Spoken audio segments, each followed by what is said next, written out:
to the first official... Oh my god. Okay, Hello and welcome to the first official episode of Uplifting Murders and Wholesome Crimes. I'm Natalie. I'm Sarah. And we're really annoying sisters, and we know crimes are not uplifting or wholesome. Yeah.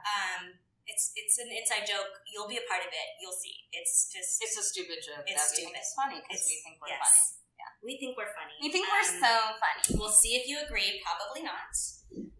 So I have no skill sets, but Sarah is actually getting a master's degree that is relevant to the true crime space in some ways. Sarah. In some ways, yeah, because that's what are they called? The criminologists? Yeah, they are behavior analysts. So I am getting my master's of science in applied behavior analysis, and it's the study of behavior.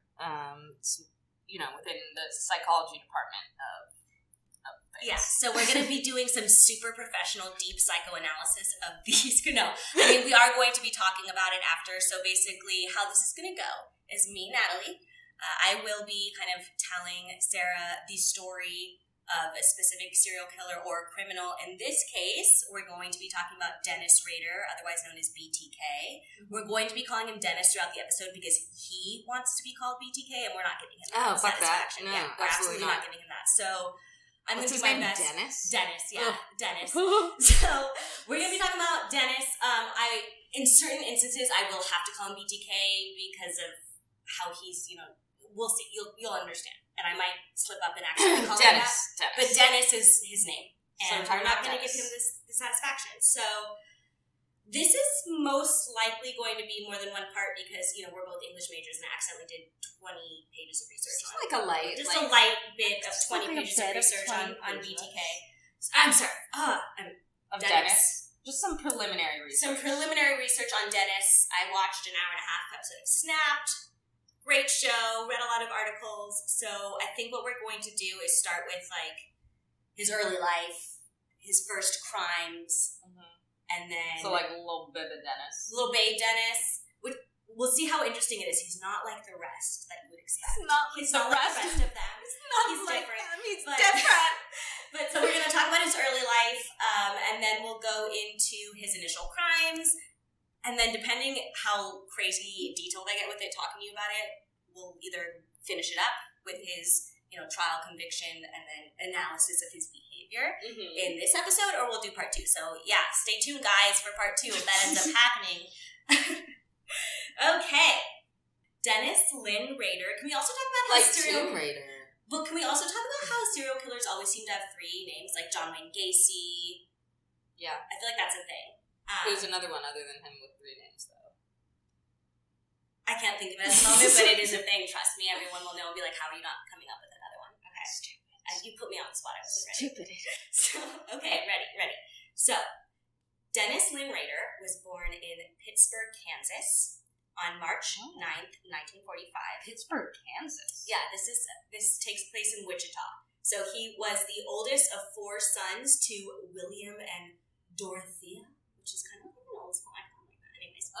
So apparently it is said that he was dropped on his head when he was a kid, but there isn't a lot of info about when and if it really there's nothing really specific about. Oh my god, my dog Rita just jumped onto the couch. We're really professional here. Sorry if you hear background dog noises. Anyways, so apparently he was dropped on his head, but we just don't really know a lot of details about that. Okay. Also, his mom was not super attentive, and she had her mom, his grandparents, kind of help out. In post-arrest interviews, Rader said... What do you mean? She was just She was kind of absent. They, worked a lot, and he resented them for it. It's the kind of obvious, kid resents his parents for not being around a lot. But they weren't... She wasn't, She was, from what we know, he had a very normal childhood, which is why he's so different. His parents were, chill, they weren't, From what we know, he was not having sex with other people. No, you know how, all the other ones are, crazy abusive, and there's always, that weird mother dynamic where or went down. Weird shit, creepy, horrible shit. That, from what we know of, and what he has said himself, was not the case. Which is, it was just kind of that... Interesting. So So he just like wasn't happy. He says in a post-arrest interview, he said he got along real well with Dad, but Mom always wasn't quite happy. I always loved her. I still love her, but I did have a little bit of a grudge against Mama. What the fuck? I know. So like he felt ignored by his parents because they worked long hours. But why didn't he? That's interesting that he didn't like. He's like, I don't care about my dad, but like Mom. Yeah, he blames Mama, and it's very typical of serial killers to like have fucking issues with their mom. Yeah, mommy issues. It's very, you know. And I actually did read about that in Oxford like journal, so it's true. I'm not just saying that, guys. So what's fascinating? Well, it makes sense because like men who hate women would kill women, and like if they hate their mother, that's a woman. Yeah. I know, it makes sense. So what's crazy about Dennis is he began developing sadistic sexual fantasies at a really early age, focusing on... Like, how early are we talking? Like, by middle school or by high school, he was literally stealing panties and stuff. Like, this is very early. So he started cutting out females from magazines and drawing ropes and gags on them and gluing them onto index cards he carried around with him. That is creepy at like any age. At any age. Carrying those like weird index cards around with you of anything sexual. Why would you carry that on your person? Like, why do you need that you need it on the go? Like, you need that. You need access to it at all times. Like, why? Like an adult would probably, or even a child, I feel like would put that in like a hiding spot. Oh, he needed them. He needed access to them. So as a teenager, he became a peeping Tom. Wow. Watching women through their windows, stealing their underwear. He did some stuff with animals we were not even going to get into. Yeah, I don't want to know. I don't want to hear death, but like, we can't. Because we're animal lovers here, we're not going to get into that. Don't want to hear it. Yeah. Wait, for the women that he was like, peeping Tom, being a peeping Tom, I don't know. Peeping on? Peeping? Were they a specific age? Did they like look like his mom? No, there's nothing specific with his mom, and that's another interesting thing we can talk about later. Is he doesn't have a specific victim, like a type. No, he's not like Ted Bundy, who had his whole specific female look with the brown hair or whatever. Not like that, which is also why he was so hard to find. They talk about why he was. You'll see. Yeah. So, according to forensic psychology professor Dr. Kathleen Ramsland, who wrote a book on BTK in 2016, she interviewed him for years. I'm sorry, yes, on Dennis. When Dennis was young, his mother's ring got caught on a couch spring and she couldn't get her hand out. She apparently was terrified and told him to get help. And he felt the first springs of arousal, right, over this. It was exciting. Over her terror. Yes, it was exciting for him to see a woman helpless. Yeah. And she says that this is like her, Dr. Ramsland has had conversations with him. This is not her making stuff up. So he obviously told her this. It was the beginning of his ideas about women. He wanted to keep them trapped, helpless, and looking to him in terror. This became imprinted on his mind and became the image he always was after. He says that maybe because it was like the only time she was attending to him. That's possible. You know, I mean, it doesn't seem like she was super neglectful, just like kind of typical. But yeah, well, he could interpret that. Yeah, but I just find that interesting that like it's like all her attention is on him. He has complete control. He's very much about control. Very much. So he says the quote-unquote problems started in grade school in terms of his sexual fantasies. So that's Dennis says? Dennis says this himself. And he acknowledges that all men had sexual fantasies, but his were weirder than other people. So he knows this. Even at a young age, he recognizes Well, this. You'd fucking hope so. Like, Jesus. Yeah, so Ramsland says... Let me see. Did you bring your index cards? So... instead of trading Pokemon, you're trading bondage cards. So Ramsland says in Snapped that during his high school years at Wichita Heights, Dennis was quiet and not highly social. Pretty girls made him feel powerless and threw off his sense of control. Once again, cutting out those images. He would also, this is even weirder, he didn't only want images of other people bound. He would bind himself and use a tripod Polaroid and take these weird-ass fantasy photos of himself, like, in women's clothes and makeup and bondage. And, like... Interesting. Yes. So he would take photos of himself in these like, playing the role of the victim. Yes. And he loved it. So... He then went to Wichita State University in 1964. Did he ever have like a girlfriend? Sorry, did he ever like date anyone? It didn't say if he really. It didn't seem like he, but he had relationships. We'll see. We'll see. Okay. So he went to Wichita State University in 1964, dropped out of college, and joined the U.S. Air Force when he was 21. So over time, Rader becomes more bold with his sexual sadism. When he was in the Air Force, he drew his fantasies on paper and then burned them when he left the base. He claimed that he What do you mean, like got rid of all the evidence, like he didn't want anyone to find it, so he like burned them all up. Like right after he drew them, he'd like draw them and then burn them? It wasn't exactly clear, but either way, he was like, no one see these.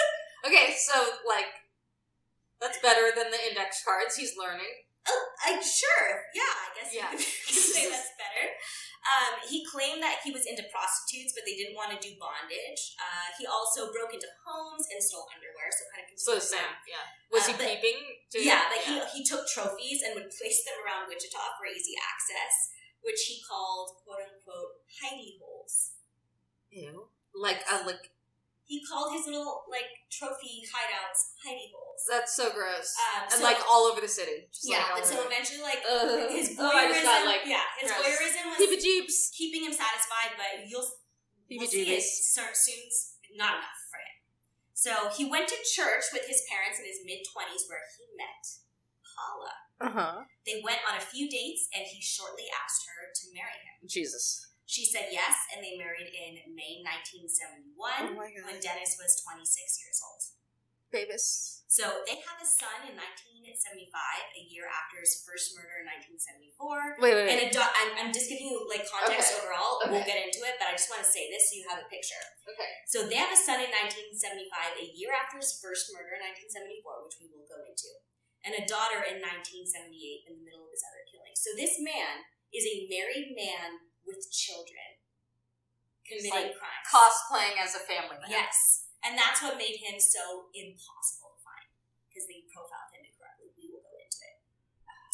So, it's fascinating. So, Paula and Dennis were happy in their early years. They went to church. The church thing is also, oh my God.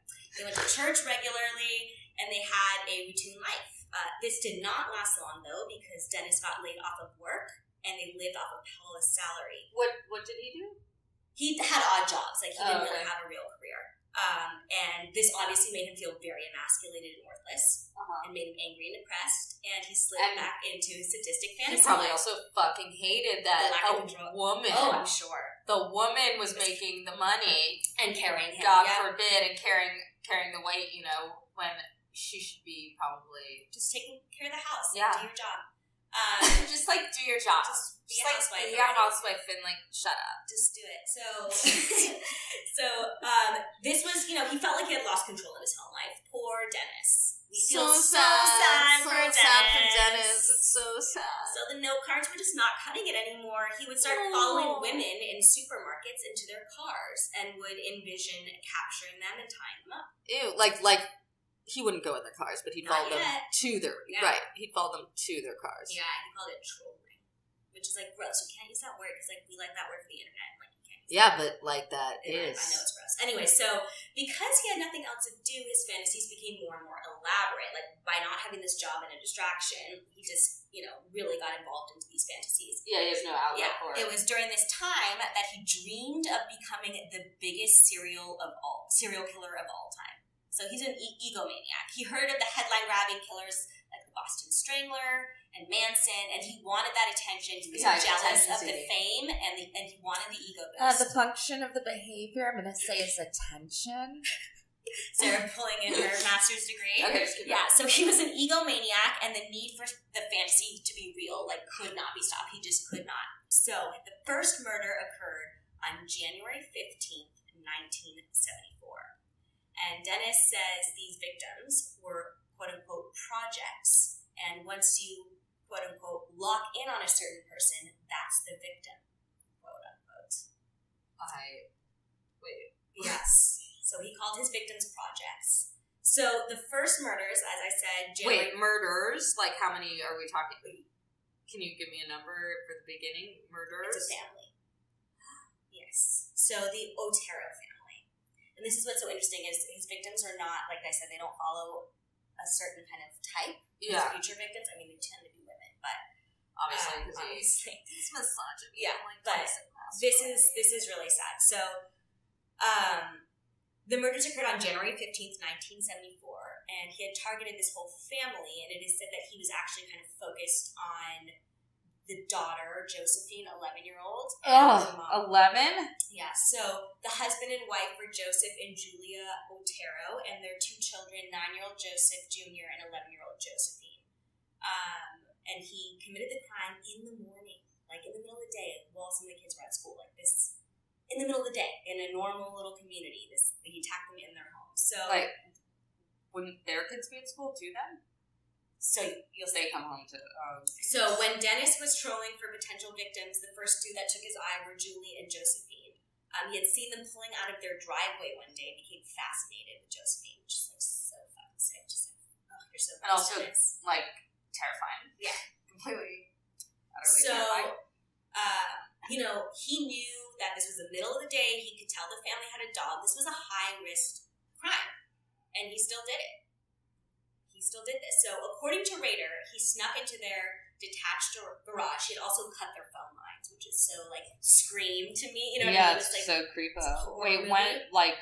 He cut the phone lines and then snuck into their detached garage and waited for his opportunity. So, a little after 8:30 a.m., Joseph Jr. had opened the back door of the house to let their dog out into the yard. Oh, my God. And Rader comes from the backyard with a knife and a .22 caliber pistol and forces the boy back inside and confronts the entire family. What, did the dog, like, attack him? No, he kind of, like, the dog's outside, and then he goes into the house. Yeah. Because the boy had let the dog out, and then he immediately comes in. He was, like, right by the door. I'm surprised the dog didn't smell him or, like, get him. I mean, like, my dogs wouldn't. I mean, actually, they would. No, they totally would. Yeah, but so, it didn't. So... In order to keep them at ease, this is so fucked up. He told them it was a robbery and that if they obeyed him, he wouldn't kill them, which was a lie. Yeah, obviously. A piece of shit. So they allowed themselves to be taken into the bedroom and tied up. In a post-arrest interview, Rader says he wasn't wearing a mask, so they could have ID'd him, and that's when he decided he needed to strangle them. Which I don't believe him. Like, you went in there with that intention. Like, don't even with that. Like, you could have worn a mask. You didn't decide right then and there. So, F you. Dennis, I don't believe you. So fucking Dennis, yeah. Man. So he killed the Oteros by strangulation and suffocation using a length of rope and plastic bags. This is really gross and horrible. Sometimes he would allow them to catch their breath and regain consciousness just so he could strangle them again. Were they all together? They were no. I'll explain. None of them were sexually assaulted, but there was semen found at the scene, which did end up becoming relevant a lot later. So at 3:30 p.m. that day, the 3 older Otero brothers came home. Oh, so there's more kids. There's 5 kids total, and only 2 were home. Okay. So the others were at school. And the bodies were found by one of them, 15-year-old Charlie, which is just like, poor kid. In his interview in Snap, so as an adult, he's in this show, he says he'd gone to school early that day, and that probably saved his life because he wasn't there when Rader hit the house. Like, he should have been there. And so he said he had gone through the back door, opened it, and saw his mom's purse. I think something didn't look right. Like, he knew something was wrong, and he ran down the hall to his parents' room and saw them laying there. He said he knew they were dead instantly, and you could smell the blood and fear, which is just so sad, the trauma he must feel. He couldn't untie the knots, so he knew he needed to call the police, but Dennis had cut the phone line. So they went into the yard, and the other brother, Danny, ran next door and called 911. The police came, and Charlie told them to go to the house to figure out what happened. Yeah. What about the kids, though? I'm going to tell you. So, the parents were bound and gagged in the bedroom. They clearly put up a struggle. The police continued to search the house, and they found Joey in his room beside the bunk bed with ligature marks on his neck. They found Josephine in the basement, and she was hanging from a sewer pipe, and there was dried semen found on the floor. So, it was, she wasn't physically violated, but it was clearly like a sexual crime. So he pleasured himself. Fucking sick piece of shit, Dennis. At the scene, the Wichita police were shocked at how gruesome it was, and that it was in the middle of the day and clearly pre-planned. He brought everything he needed to carry out the crimes, like all his, whatever it was that he used to tie them up and stuff. There was no signs of forced entry and no signs of a robbery except for Joseph Otero's missing watch. Rader even left in their car, and the police later found the car a short distance away parked in a grocery store parking lot. They were able to get an idea from witnesses as to who drove the car. It was a male Caucasian, probably in their 30s, but that does nothing. It doesn't. They're always white males, like no offense, but there's literally science behind that. I will talk about it later. Not just saying that. The circumstances around the crime didn't immediately scream serial killer, but because they found the semen, it doesn't scream serial killer because there's a specific, there's a definition of serial killer, which we will talk about. Like consecutive. Well, there's like a multiple killings. cooling off period, they say, and then they come back. So this would be more considered like a spree at this time because they just know he killed multiple people. But they know that there's something more to it because of this. They know it's a. But it's likely that it's going to happen again. They don't know that for sure. The police chief, Richard Lemunyan, said the crimes were perpetrated by a homicidal killer with a fetish. So they knew this was a killer, but they didn't know exactly what the situation was. So from the witnesses of the driver as well as the sexual nature of the crime, they looked into a list of sexual offenders and tried to hone in on some people, but they were not getting an answer. So our next victim is Catherine Bright. Only 3 months. So this is a very short cooling off period, and then he takes much longer periods. You'll see he's like inconsistent with that, which is really weird. So Catherine, that's inner response times between responses, but that cooling off period between successive responses of that behavior. Yeah. So there's varying. That makes sense. I wonder what the average would be. I can probably calculate that again. We'll talk about it at different times. So Catherine was 21 years old and a Wichita State University student. So only 3 months after the Otero killings, Rader struck again on April 4th, 1974, breaking into Catherine Bright's home when she wasn't there. It was just one girl that lives there? Yes. So he waited for her return. When she came back with her younger brother, Kevin, they were greeted with a man with a gun. So he was not expecting Kevin to be there. They fought him, and Dennis shot Kevin in the head. He then took Catherine in the bedroom and started to tie her up. Initially, he started strangling her, but she put up a big fight, so he took a knife and stabbed her repeatedly in the abdomen. Kevin is not dead. Kevin, at the same time, was able to get up and run out of the house screaming for help. When the authorities arrived, the perpetrator was gone, and they found Catherine with multiple injuries but still alive. She was stabbed 3 times in the abdomen and had ligature marks around her throat from the strangulation. She was rushed to the hospital, but unfortunately she died a few hours later from the injuries. Yeah. At the time, the police did not draw a connection between the Otero murders and Catherine because they did not, have similarities. They kind of do. There's no... It's not the same victim profile, though. I guess, yeah. And it's not there are... And there's stabbing instead of this just strangulation. Instead of just strangulation. Yes. But there is also strangulation. Yes. Interesting, but there's a gun, too. Yeah. But he had a gun last time. He didn't use it, though. So, once again, like a fucking pompous weirdo that he is, he doesn't wear a mask. And so, Kevin... I will do a sketch for you. Yeah, so Kevin's like, I'll give a description. And so he was like 5'10", white man, dark hair with a mustache. They made a composite sketch, but it didn't lead anywhere. Because he looked like an average white man. Duh. So there were a few similarities between the killings. The phone lines were cut, home invasion, all had been strangled. But there were also major differences. He shot the brother. Right. Catherine was stabbed. The police followed every lead, but they couldn't figure it out. They just couldn't. So everyone was freaked out because there's 5 unsolved murders within 3 months in Wichita. Kansas. It's crazy. How big is that I don't know. I don't think it's a particularly big city. I don't want to give false information about the statistics. But yeah, it's, it's a nice town. People are getting murdered. It's terrible. But Rader loved the attention that his killings were getting. Yeah, of course. That's the function of his behavior. Yeah, desperately craved it. And when his crimes were not making newspapers headlines anymore, he would attempt to rekindle public interest by writing to the media. I was just going to say. Police. Yep. Mr. Dennis. Attention-seeking. Yep. Attention-seeking motherfucker. So his first attempt at communication happened in October 1974, 9 months after he killed the Oteros. And I think that's 6 months after he killed Catherine.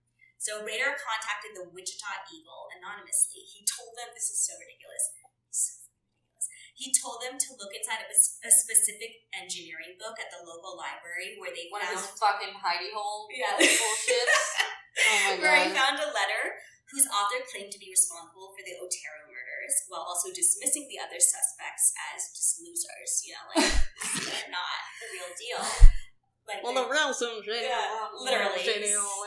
So, the letter contained details about the killings and the scene that were not released to the public, so the police knew that this was the real deal. The police asked the newspaper not to publish it in order to prevent more false confessions, and the Eagle complied, but somehow it got to another newspaper, the Wichita Sun. It somehow leaked to them, and they got their hands on it and published it in December. So here are some... I'm going to read you the excerpt, and he spells a lot of things wrong. It's very odd, because he's not stupid. They think it might have been intentional. Yeah. So he says, I write this letter to you for the sake of the taxpayer as well as your time. Those 3 dudes you have in custody are just talking to get publicity for the Otero murders. They know nothing at all. I did it by myself and with no one's help. I'm sorry this happened to society. They are the ones who suffer the most. It's hard to control myself. When this monster enter my brain, I will never know. But it here to stay. But how does one cure himself? If you ask for help that you have killed 4 people, they will laugh or hit the panic button and call the cops. I can't stop it so the monster goes on and hurt me as well as society. Society can be thankful that there are ways for people like me to relieve myself at times by daydreams of some victims being tortured and being mine. Maybe you can stop him. I can't. He has already chosen his next victim or victims. I don't know who they are yet. The next day after I read the paper, I will know, but it too late. Good luck hunting. Yours truly, guiltily. P.S. Since sex criminals do not change their M.O., or by nature cannot do so, I will not change mine. The code word for me will be bind them, torture them, kill them. BTK. You see, he added again. They will be on the next victim. What will be? So, first of all, the fact that he says, you guys should be happy I can relieve myself with daydreams, fuck you, dude. Yeah. Also, the fact that he named himself is literally so gross, and so cringe and so gross and just so bizarro and weird. It's also just really dorky. It's so lame. It's so embarrassing. So it's dude, lame. you're so embarrassing. All those other people who are They saying that they're me, they're not me, and actually you should probably call me this. Yeah, actually, I would prefer. This is my preferred name. I'm special, so you can give me a special name. And you should be thanking me actually, because I'm such a good friend to society. Yeah. So what's also weird is he didn't mention Catherine, which was odd. Yeah, because it's just a family. Yeah, but that's why the police did not connect them at all, because BTK in the Dennis BTK in the letter, right? But did not mention him. But Dennis. So Dennis coined his own.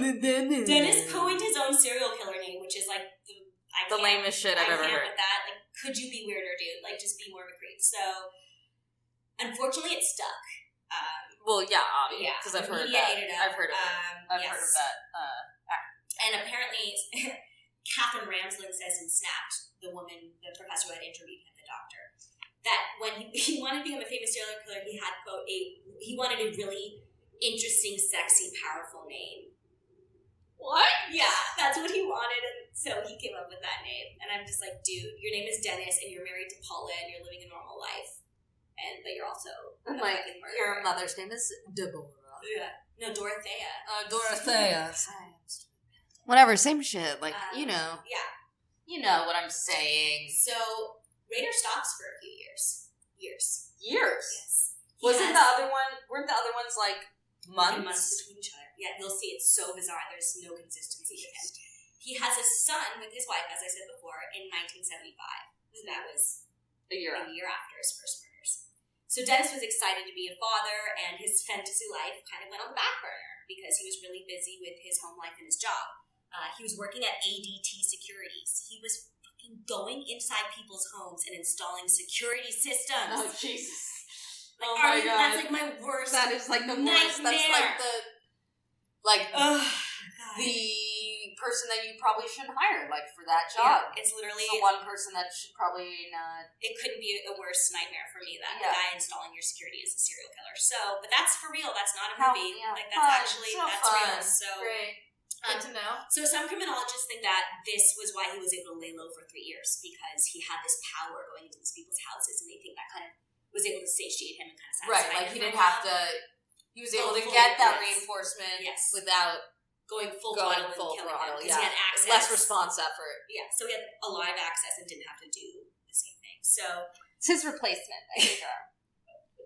So alternative replacement behavior, Rita. Yeah, so Dennis had this extremely long cooling off period. And the cooling off period is what they say, what criminologists call, when they go dormant. Right. I would call that the inner response time, the IRT. Inner response time. Yeah. IRT. Yeah. We're learning here, people. Because it's the time that elapses between successive responses. So he did not strike again until March 17th, 1977.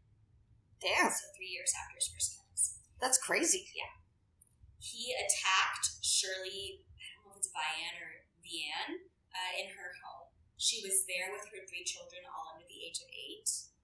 She also, she was a very sweet lady. She sang in her church choir. It's so sad. So Shirley was at home, and her children were outside on the sidewalk when they were approached by an individual who showed them a photograph and asked if they had seen his wife. He knew if they were kids, there was probably mom at the house. He asked if their mom was home. They said yes, and they took them to the door. They're just like being sweet little kids. It's so sad. Well, I hope they fucking... They're okay. Good. Thank God. Like they're not in the... Yeah, let me see. I think they went back out to play in the front, hopefully. So Shirley came to the door, and then Dennis forced himself inside. He took control of her physically, and the kids were crying, so he put them in the bathroom and threw in some toys and tied the door shut. Okay. So in an interview decades later... I have a question. Yes. Were all the children male? That's a really good question. I actually don't know. But I guess he killed the boy in the first murder. He killed the son in the first. Right, but there was the girl, the 11-year-old that he wanted to masturbate to while he tortured her. So, like the disgusting creepo he is. Yeah. So, I'm just wondering if, like, he was like, oh, there's no, we call it, like, S delta. It's like, I can't get reinforcement from this. There's nothing that I can get out of this, so, like, I can't contact reinforcement here, so I'm going to look elsewhere. Well, so that's really interesting. In a later interview, he said that he wanted to kill them, but he, had to leave the scene. So we just don't really know. Interesting. But it's not like he was caught like he was with the other one with Kevin. Right. He just didn't kill them. It was just kind of weird. So, yeah, that's a good point. I don't really know. But so police found Shirley on the bed, face down with her hands and feet bound, having been suffocated once again with a plastic bag over her head and strangled with a cord around her neck. There was semen found, on her head. Fucking sick fuck. So according to Snapped, this is so sad, her son was, looking through the door, the hole in the door. No. Watching his mom get murdered. So the children confirmed it was a white male and could have been similar description to the other murders, but it was not 100%. But they did suspect BTK because the crime scenes were very similar to the Otero. So it happened in broad daylight. It was premeditated. The method was the same. The phone lines were cut. He used the same type of knot when he tied the cord. Oh, that's which is an important detail that was kept out of the newspapers. So it's not like it was reported on. So it was a copycat. So they knew it had to have been him. So then, 9 months later, we have another victim. That makes sense, given the previous where it was 3 months. So now he has a slightly longer. Actually, interesting. Yes. But it does seem like he goes dormant and then kills again and kills again. Yeah. Although, this is 9 months later, but it's not 3 years. So. Right. So 9 months later, Nancy Fox. So 9 months later, the same year, he kills 25-year-old Nancy Fox. She was a career woman who worked at a jewelry store. Rader says, post-arrest, she was another one of the projects when I was trolling the area. I noticed her going into the house one night. I drive by once to check the mailbox to see what her name was, found out where she worked. The more I knew about a person, the more I felt comfortable with it. Yeah. So sick. So to Rader, she was the perfect victim. She was petite, she lived alone. Well, thank God for that, actually, because I don't want any more kids. Yeah. So she was found on December 8th in her home, bound and strangled. She was not physically violated, but once again, there was semen found on the negligee next to her bed. Or next to her head, I'm sorry. This time, though, BTK did something different. Dennis. My notes are doing dirty. Yeah. Dennis did something different. He called his own murder to the police. The day after the murder, the police department got a call saying, "You will find a homicide at 843 South Pershing Street, Nancy Fox." Pershing, which is the street I used to live on, that gave me the willies, but anyways. So they were able Look at me. Look at me. So they were able to trace the payphone and secure a witness that saw, once again, a white male in his 30s. Not helpful.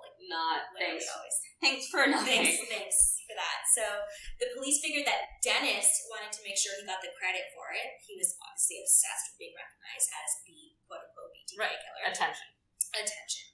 So a few months later, Dennis wrote more letters. Tell me I'm pretty.